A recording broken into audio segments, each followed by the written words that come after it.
Hello, my name is Dr. Whitney Ash, and I'm Director of Jazz Studies at Western Illinois University.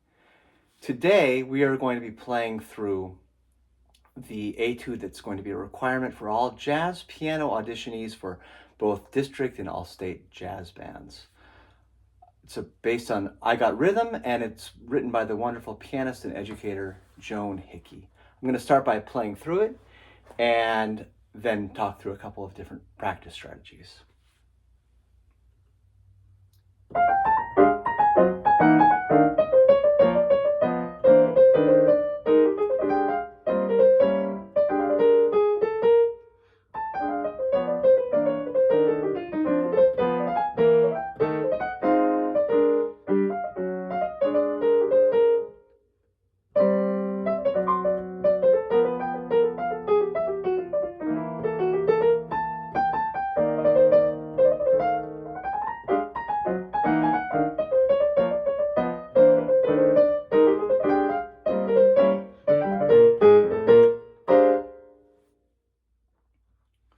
So, a couple of things to think about. First, I want to draw your attention to measure 4 and also 28. There's a missing accidental that you're going to want to fix. It's going to be on the and of 2 in the left hand. The chord voicing should be E flat, A natural, D. And the reason for that is the chord is an F dominant 7th chord. So that's going to be something important to fix.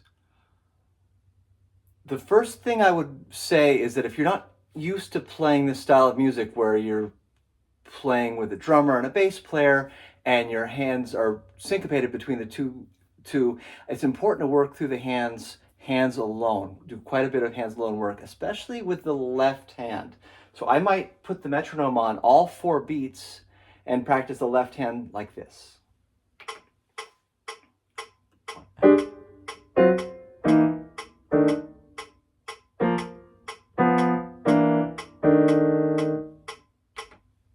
When I got comfortable with that, where I wasn't accenting those chords too hard, I would add the right hand to them at the same speed.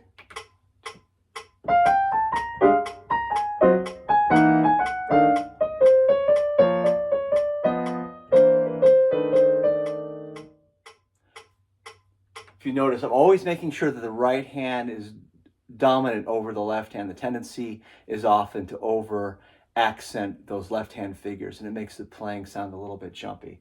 And then when I got comfortable with that, I would remove the metronome and take it up to tempo.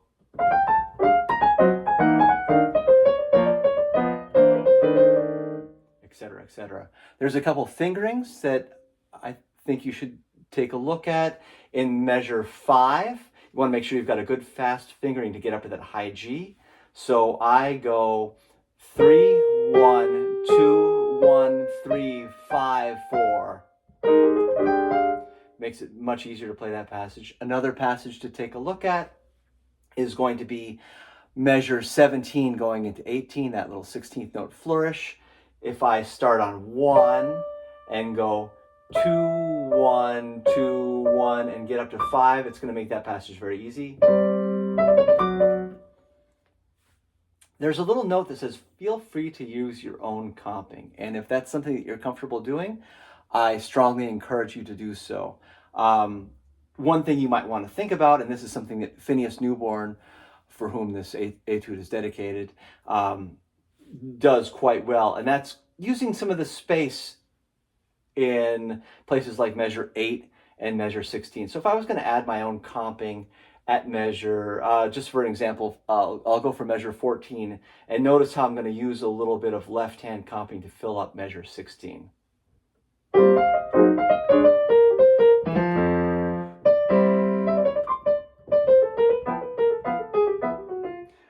I might do little things like that with accents as well.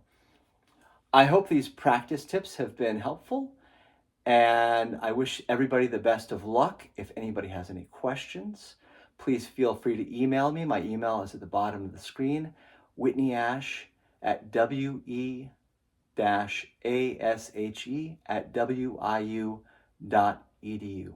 Thank you.